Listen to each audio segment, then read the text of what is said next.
when our borrowers are freed up to not have to pay these high interest rates, that'll create jobs.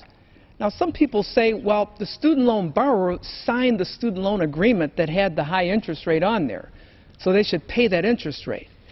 But this is a main point. Those student loans that our government issues to students and to their parents to provide our students with a way to get their education when they can't afford to pay for that education. That's not just to help that student get a degree. Those loans are here to help our country become stronger. Here's why. The more Americans that we have who are properly trained, who are able to be productive and contribute to our country to their fullest potential, they're able to create more jobs by building the best products, by providing the best services, by developing the best technology that can be sold worldwide. That helps our entire economy. So these loans are to strengthen our entire national economy. It's not just for the borrower's benefit. So that's why we don't want these interest rates to be so high. We want to put a cap on them. And in my bill, the Student Loan Forgiveness Act of 2012, I allow virtually every student loan borrower to have a second chance to pay lower rates on their student loan by allowing them to pay down their student loan according to their income. So if they're not making that much money, they don't have to pay much money.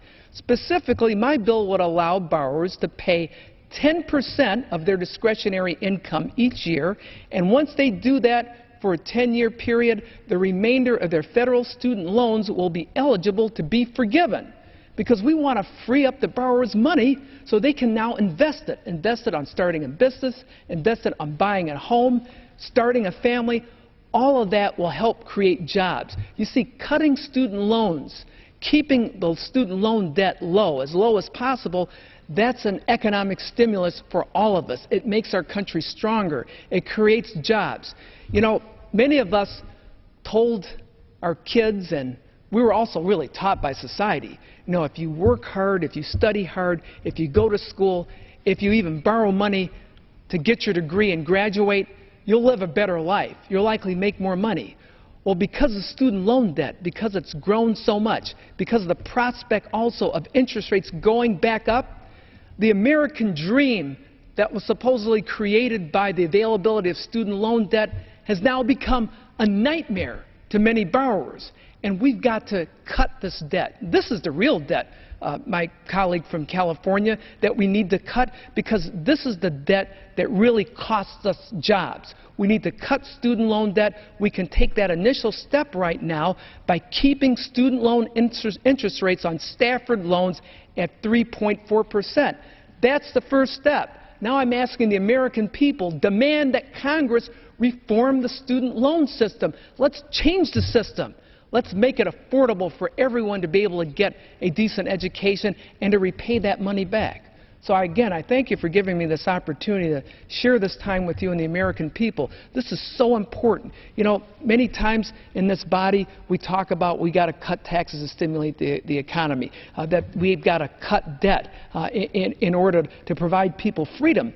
Well, what person in this country can be free when they have to personally pay student loan debt that will take him years or even decades, if ever they'll be able to pay that off? And the reason why I say that is that I know senior citizens now who are still repaying their student loans, and at their age, there's no way they'll be able to pay those loans off.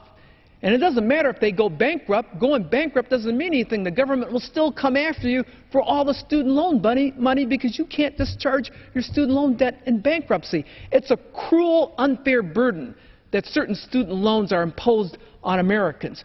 We need to cut that burden. Cutting that burden is not only fair, but it will create jobs for our country. We want our graduates to be able to have their money to invest on starting their own businesses. I'm from Detroit. Our city was built up. We built up this country's economy because of entrepreneurs who were able to pursue their dreams. Now the very people that we have trained to pursue their dreams can't do so because of student loan debt.